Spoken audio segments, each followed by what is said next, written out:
Why Eric Clapton left the Yardbirds.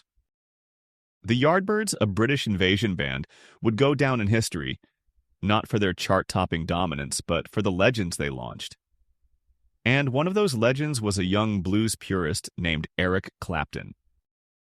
In 1963, Clapton, a fiery guitarist with a passion for the blues, joined the Yardbirds alongside Chris Dreja, Keith Relf, and Jim McCarty. The band's star was rising, and by 1965 they had their first major hit, For Your Love. A triumph, to be sure. But not for Clapton. You see, For Your Love wasn't the blues he had signed up for.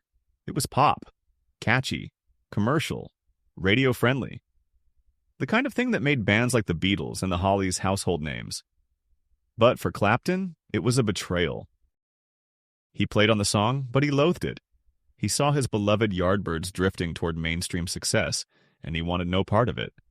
So, in 1965, he walked away. Success, however, has a funny way of finding talent. A year later, Clapton would join forces with Jack Bruce and Ginger Baker to form a new band, Cream. And with them, he would become a bona fide superstar. But what of the Yardbirds? Well, they had a knack for finding guitarists, two, in fact, who would also go on to be counted among rock's greatest, Jeff Beck and Jimmy Page. The years passed. The Yardbirds faded, only to reunite decades later. And while Page and Beck made brief returns, Clapton never did. He had moved on.